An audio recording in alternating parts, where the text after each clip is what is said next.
Dealer, dealer, dealer. RV Travel and Living. Dealer.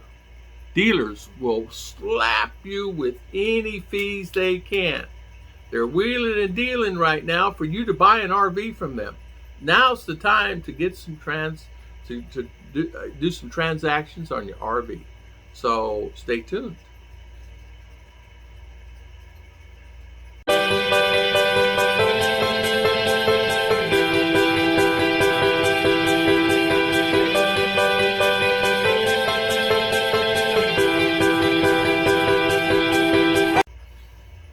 So you're interested in buying an RV, and you found your RV, and you know exactly where you're going to buy it. First things first, try to arrange your financing before you go into the dealership.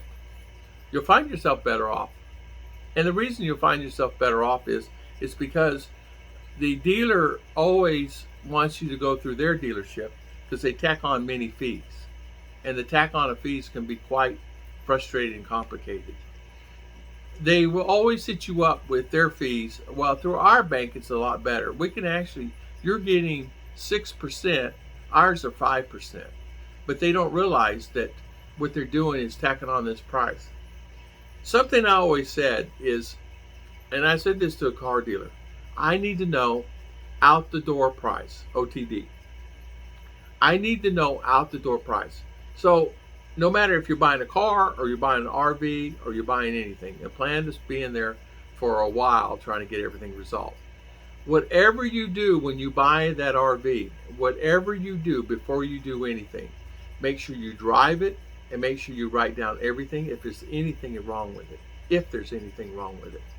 Make sure that when you buy that, and I don't care if you do the transaction at 10 in the morning, if you have that RV and you bought and you're all finished, the paperwork is done, before anything you leave that lot is spend the night.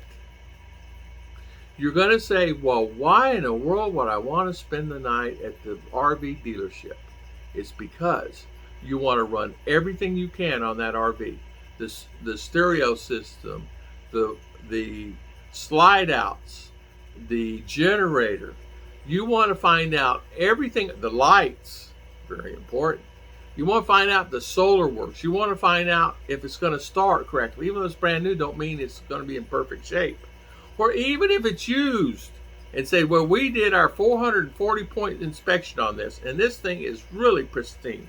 You're getting one heck of a deal there, Mr. Young, and thank you for coming by your RV dealer. Well, what happens is you need to set and say to yourself, okay, self, I'm going to, before I sign this paperwork, there's two things I want you to understand. I brought my own financing. Number two is, no matter what kind of deal, if we make a deal today, not only am I getting a full tank of gas and you're going to fill it up, whether you add that in a price, I don't want to see it in there. The number three is, I want to make sure that everything works fine, and I'm spending the night here. I'm going to boondock right here because I need that thing to be full of gas, because when I pull this off or I sit here, I want to make sure everything is fine with it. Now, or they're going to say, well, we don't have enough gas, not enough gas in it. Well, and it's 5 o'clock. Well, you know, that gas station is open down the road there 24 hours a day. So go fill it up. Or let's go fill it up. Since I own it, I'll drive it. I have insurance on it. There's a lot of things they're going to try it. Gap insurance. No, listen. When you buy something, especially like that, and you say you're spending X amount of dollars on it, there's certain things that you have control over. There's certain things you do not have control over. The one thing you have control over is what they're going to charge you for that. They're going to try to hit you up with maintenance. They're going to try to hit you up with gap insurance. The gap insurance is basically what your loan is compared to what the vehicle is worth. If something happens when you pull it off the lot, what you need to do is take that and call your insurance agency and say, I'm just going to say Geico, and call Geico. Or Hartford or whomever you have it listed through, and call them and say, listen, I'm buying an RV. As you know, I just listed it with you. They're saying I need gap insurance. And they're going to say, okay, gap insurance is going to add $10 to your policy or $20 to your policy. If they let you, because some of them are already insured, they have agent right there and they're working as an independent agency, they're going to actually, instead of charging you 20, they're going to charge you 100 to 150 a month extra on top of that. So there is a big difference. The reason why they do that is because it gives them more money, and they get more money if they loan the vehicle themselves. Another one will say, we can't sell you the vehicle unless you go through our loan department. Don't let them do that. Well, you're not selling it today. I'm buying it through my bank, or I'm buying it through this company. I don't care what you say. If you don't want to sell it, I'll walk out of here now. But let me know that. You need to make that clear in the beginning for them. You need to make that perfectly clear. I'm buying this for you now, from you now, and I need to make sure that I have this covered, and this is going to be covered. Don't hit me up with any kind of maintenance fees. Don't do this. None of this gap stuff. I make it clear to them in the beginning, because if they start this rimroll, you're there instead of 4 hours, you're there 6 or 8 hours playing games with them. You don't need to do that. It's tell them, I need out the door price. Now listen, suggested retail price, manufacturers suggested retail price, MSRP, is something that everybody does. You can go to a car lot, and I did this one. I sold cars one time. The manufacturer's suggested retail price is just a bunch of crap. It's junk. Imagine something. This is a manufacturer's suggested retail price on these safety glasses is $100, but that does not mean I can sell that for $100. I can sell it for $25. So what you need to do is figure what that out is. Reason I'm saying this is a friend of mine went and bought a car, and he went through this, and then he decided he was going to buy the car. The suggested manufacturer retail price on that car was $42,000. He said, I need the outdoor price. He said, well, that's it. He said, well, I tell you what, you can take that price and you can reduce it about 10 to 20 to 30%, or I'm out of here. I would prefer about 20%. On an RV, I would suggest about 30% of the price. So say for instance something's $80,000 at 30% is $24,000. Take $24,000 off that price, and that's what I'm going to offer on this thing. That's what you should do. That's the outlook you should have, because if you don't do that, 30% of the price on these RVs is a big markup, and that's what they do. Plus, they make money on the other. Don't let them fool you. Don't let these guys fool you. So many guys getting taken advantage of right now because they're financing them and the big money. You're paying $100,000 for an RV, and I suggest you offer them $70,000 for it. I suggest if you're paying something for $60,000, you offer them 30% off of that, and say 20 grand off of that, you pay 40 for it.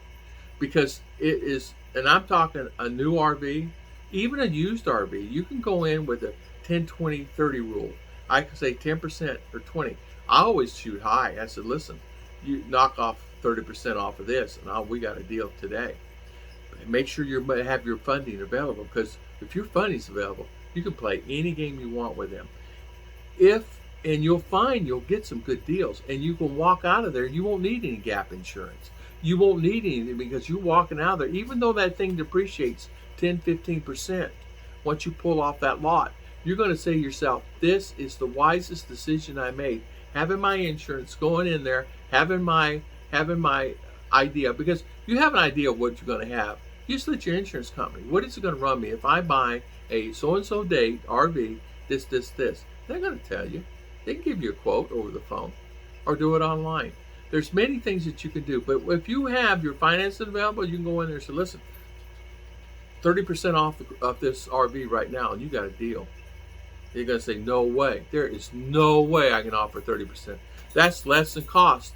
That's less. We ain't making no money at that. Well, okay, I'll see you later then. Let them come back and see what they can offer. Don't let them just say 10% off. We'll give you 10% off. Go somewhere else. There's so many dealers out there that's begging for people to buy RVs right now. And I'm talking any RV. I'm talking about a camper, a fifth wheel. I don't care what you're buying. A Class C, a Class B, a Class A. I don't care if it's used. I don't care if it's new. I don't care if it's 25 years old. You go in there and make a deal with them. Don't let them tell you that this is the only way it's going to be. You tell them straight, no, this is the way it's going to be, because I already have my financing. If they say, no, you can't finance it through me unless you go through our financing, bye-bye. Leave them. There's plenty of other dealers out there you can buy an RV from. Believe me, I don't care if you have to travel. There's some will pick you up at the airport. There's some, if you fly somewhere, they'll pay for your ticket. I'm going to buy an RV from you. I guarantee you pay for my ticket getting there. We'll pay for it. You fly here. You make a deal. We'll give you back your money in cash.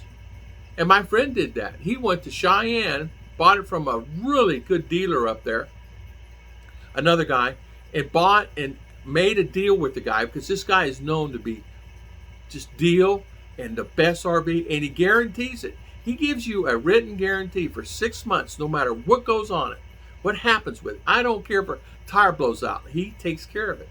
That is his deal. So he made a deal with him. He says, I'm flying there, or we'll pick you up at the airport. You make a deal on an RV, I'll give you cash for your ticket, and we'll make a deal on an RV.